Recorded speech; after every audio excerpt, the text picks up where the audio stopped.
Hey, Grace family, it's Brian May. I am the chairman of the Elder Board for Grace, and I just wanted to shoot you guys a quick update. Jason Henkel is getting ready to come behind me. He's the treasurer of the church with our next year's fiscal budget, and we're just doing the budget conversation early because we're also doing a personnel conversation at the same time. We're going to be presenting you with a candidate for the worship ministry team, and that person is going to come, and you're going to have some time to visit with him and to hear from him. And so because those two things are big decisions, I just wanted to let you know that we're going to do the budget a little bit early, because when we vote on the budget, it'll include that position as well. And I just want you to vote eyes wide open. We're very excited about what God is doing at Grace.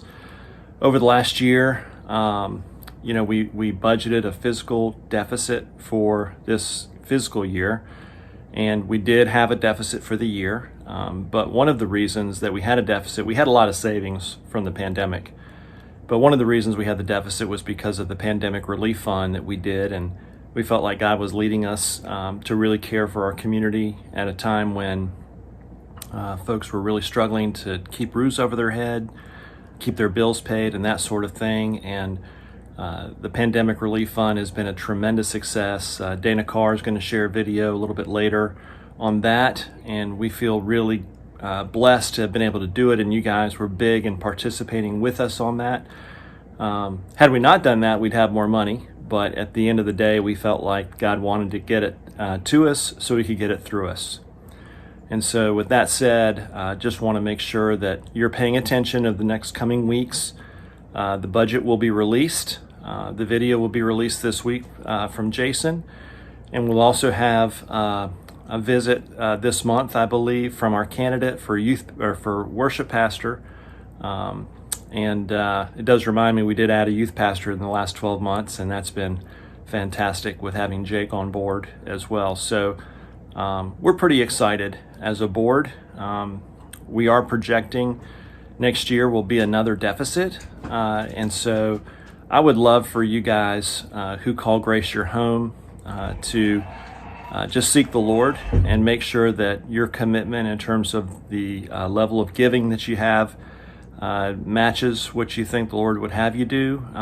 As an elder board, I've asked all the elders to review their giving. I'm gonna personally increase my giving this year, and if we could get, each covenanter, each person who gives, to increase their giving just incrementally, I think that our deficit that we're quote unquote projecting would be eliminated.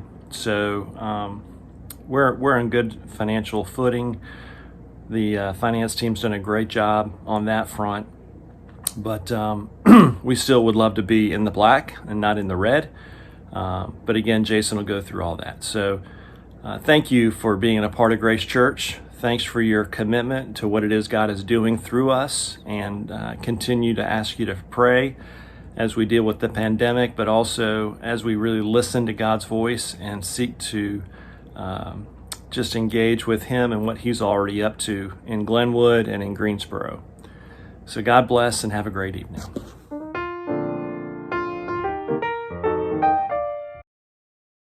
Hello, everybody. My name is Jason Henkel. I'm the church treasurer since earlier this year. I've been on the finance team for about 3 years, and my wife Susan and I have been going to Grace for about 11. We have 2 kids, Lewis and Margaret. And I'm here to cover this year's budget. This is in place of the normal meeting we've done in the past, the congregational meeting with in-person, ballot boxes and things in the Eagle's Nest. And like last year, this year we're gonna do all that virtual. So I've got a slide presentation I'm gonna walk through. So let me share my screen.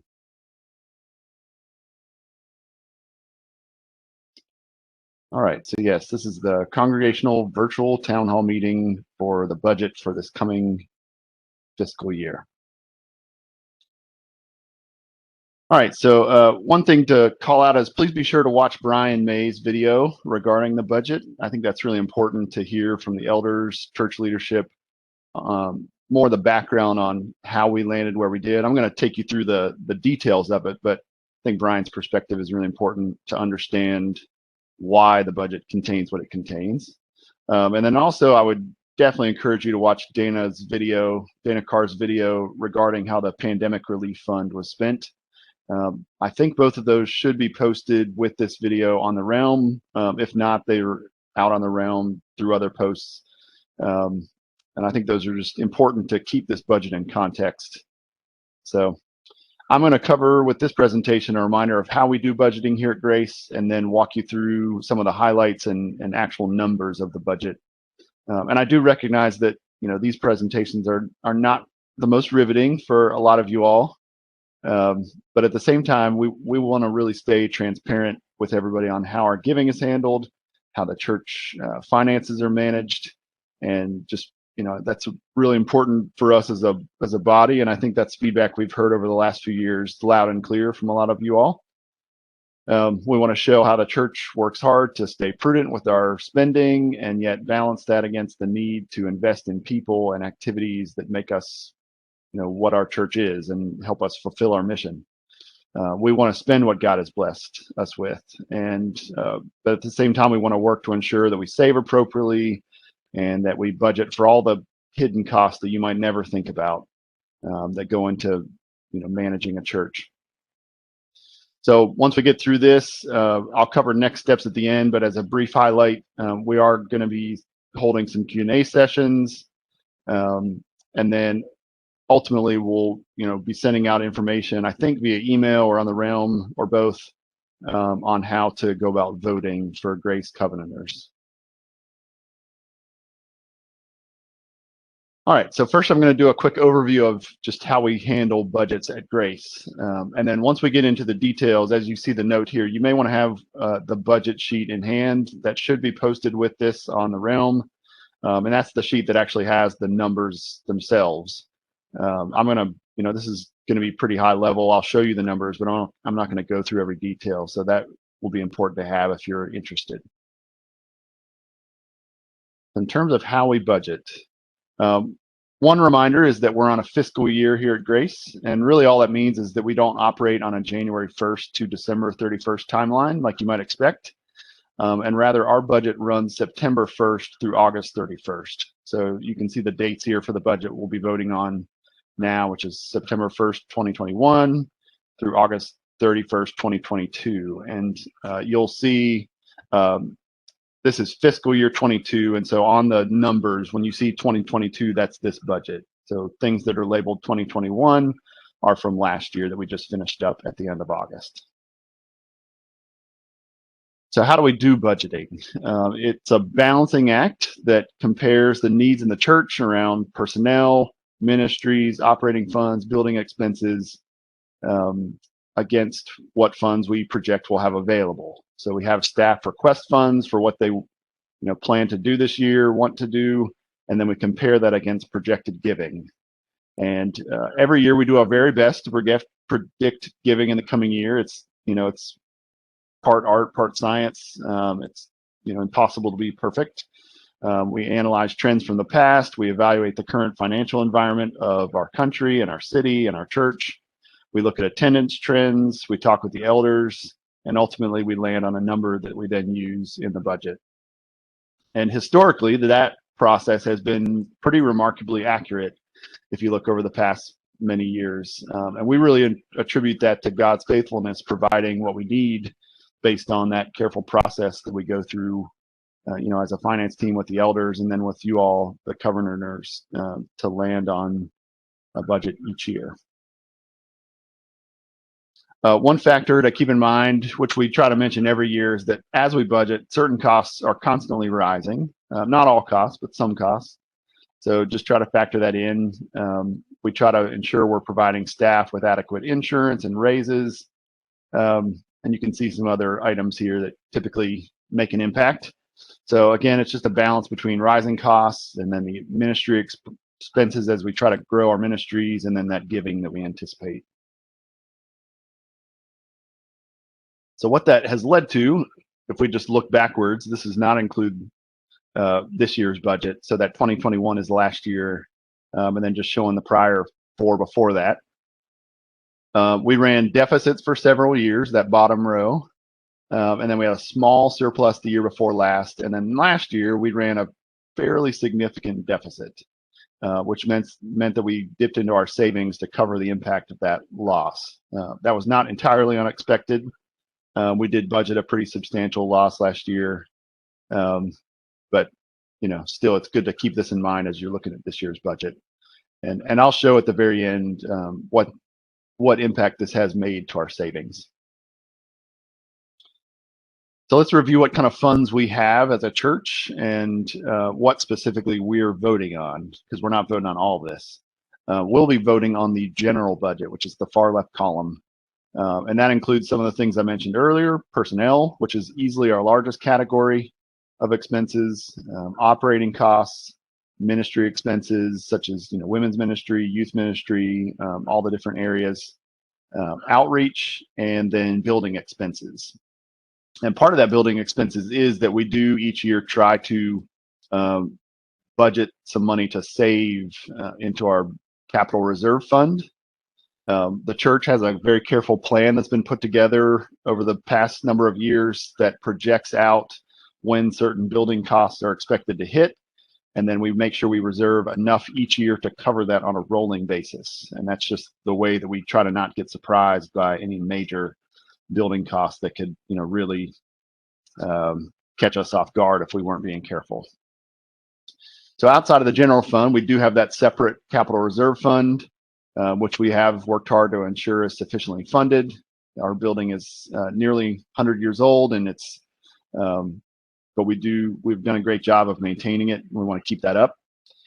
We have internal and external benevolence funds, and then we have our Faith Promise Fund, which is totally separate, and we highlight that every year, and that's where our missionary giving is maintained.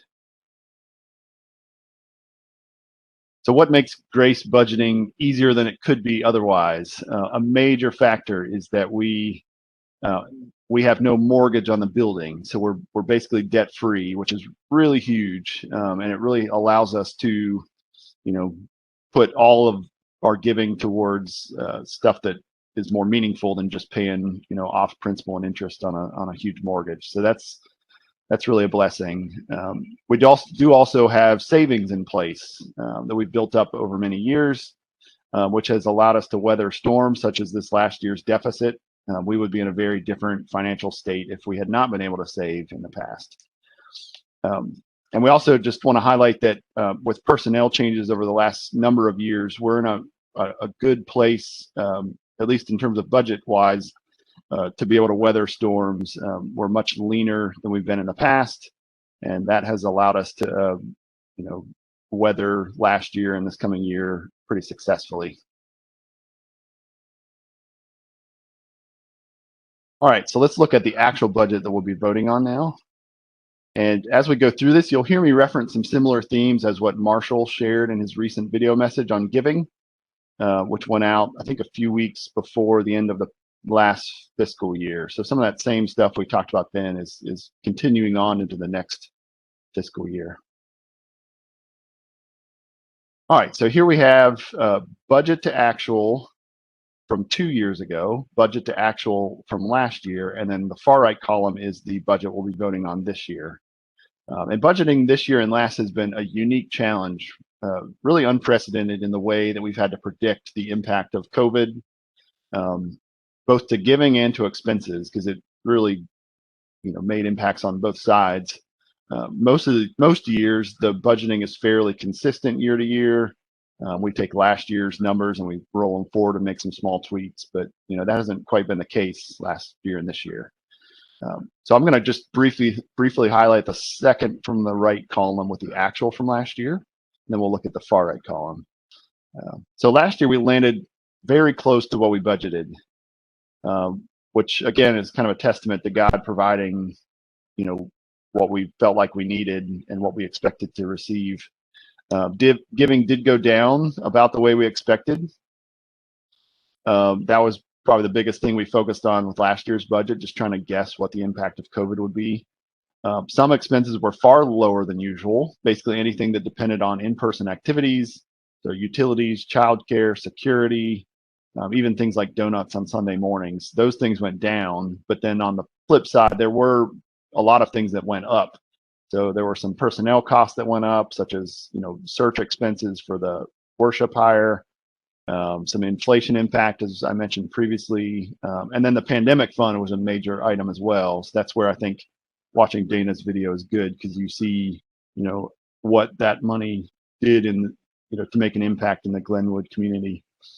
And then ultimately we netted out to a pretty large deficit, that 143,000, which is relatively close to what we expected, but a bit higher. So for this year, the far right column,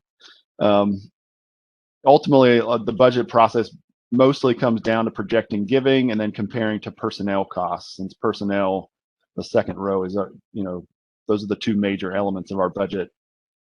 With giving this year, we are targeting pretty similar giving as last year. We'll see how that goes, but that, at this point is our best guess. Payroll, personnel, the next row, has continued to decrease over the last few years, which has helped our budgeting. And it's substantially lower if you were to go before this, for the 5 or 10 years leading up to this. It's a lot lower than it used to be, which certainly helps our situation. And then if we go to non-payroll expenses down from there, you can see that, we're continuing to invest in the body. We're actually budgeting a higher spend for our ministries this year. And I think it's actually the highest we've spent in quite a few years on ministries, as we try to, swing back from COVID as best we can and invest in different groups in our church. We will obviously keep an eye on the COVID situation, and perhaps Delta will make an impact. And I'll talk at the end about what that might mean for the budget process. So with the net total, that 128,000 number, we are budgeting a similarly large deficit as last year. So let's show what impact that has. So what kind of impact does running deficits have on our financial situation? And mainly it's similar to what we all would experience in our own personal finances. Basically we have to dip further into savings to cover that loss. So last year we moved from the green to the orange here. That was the deficit we ran last year. We took a big chunk out of savings. And if we do, if the budgeted deficit that I shared, if that does happen this year, we would actually dip below a line that we try to stay above with our savings balance, which is to cover at least 12 weeks of expenses, so that anything unforeseen comes up, we're able to be okay. And so we want to usually stay above that. So God has really blessed us in the past with the ability to build up the savings, but obviously this kind of trend can't run on forever. We would run out. But despite all that, and this is where I think it's important that you watch Brian's video, we want to move forward in faith, and the church leaders want to continue investing in the church and in strategic hires, such as our worship pastor hire that we're looking for. And we just, we pray and we hope to turn this trend around with an increased giving, so we don't have to move into that more dangerous zone with our savings balance. All right, so in terms of next steps, like I mentioned at the beginning, we are going to have Zoom Q&A sessions available with the finance team. We've done this the last number of years. Well, it used to be in person, and then last year we did it via Zoom, and we had some really great conversations with some of you all. So those will be happening again. Those have not been scheduled yet, so look for more information on Realm. I think that'll be over the coming weeks here in September. And then the actual vote on the budget is planned for early October, I think. So we'll be sending out information on the Realm for that as well. And we want to give people ample time to look at the numbers, ask any questions you have, talk to elders, talk to the finance team, and then we'll do the vote in the weeks after that. So just to wrap us up, God's really been good and blessed us over the years, and we just pray for that as we move forward. We ran a deficit last year. We budget we're budgeting that again this year, but we do continue to be in a pretty stable financial situation, and have an adequate savings for now that really helps cover unexpected, spending. So, thank you all. Hello, Grace fam. I wanted to check in with an update on the Pandemic Relief Fund. After 8 months and $60,000 of investment, we have finished the fund. As of today, we have helped almost 100 families in the Glenwood community to stay afloat during this really difficult season. A few of our favorite things that have happened over the last few months really have been the ways that we've been able to connect with folks outside of just writing a check. We connected with a young mom a few months ago. It was just her and her little 1-month-old baby bouncing around between homes and just trying to make ends meet. And so we were able to help her with laundry gift cards so that she could catch up on all the laundry that a baby creates, as well as some gift cards to be able to get formula and other needed items. But the big win came when we were able to connect her with another local organization that was going to help her find housing, have a support group, and just a larger network of moms and folks to help her as she learns to become a mom and to love her baby well. Another really neat instance is a woman who had recently been released from prison. She had gotten mixed up in some things, served her time, came out, and was trying to work, but found it's really hard to start again when you're coming out of recent incarceration. And so to be able to help fill the gap for her and get her connected good places was a real gift. We've also helped several families, as I've mentioned in updates before, who are experiencing health crises. We had a family who was between jobs, and we're able to celebrate that with them when we got the call that the job that they had interviewed for came through, and they had steady employment in a skilled trade, and so that was really exciting. And then one last fun thing is we had helped another mom recently who we were able to help with a few bills, but in the midst of conversation, she just commented, "I don't know how I'm going to get school supplies for our kids." And lo and behold, we had a backpack giveaway coming up 2 days after that. We're able to pass along the information, and she, her neighbor, and all of their kids came out and were able to get brand new backpacks as well as supplies to start their school year off well. And so it has been our great joy and honor to be able to serve our families in Glenwood, but also to serve you all, Grace Community Church, in helping bring this pandemic fund to fruition. Grace Sullivan and I work within faith, and our work is centered here in Glenwood. And so to be able to partner together with Grace and see this happen has been such a gift. And so we just want to say thank you, thank you, thank you for your giving towards this fund. Every time that you went out and canvassed, we were inundated with calls. We always knew where you had walked. And so we thank you for your partnership in that, in helping to get the word out, because it has just been a blessing to neighbors. So thank you, thank you. I know there will be more stories to share, and so we'll keep you up to date. And we are just grateful for your deep investment into the community right here around the church. Blessings to you.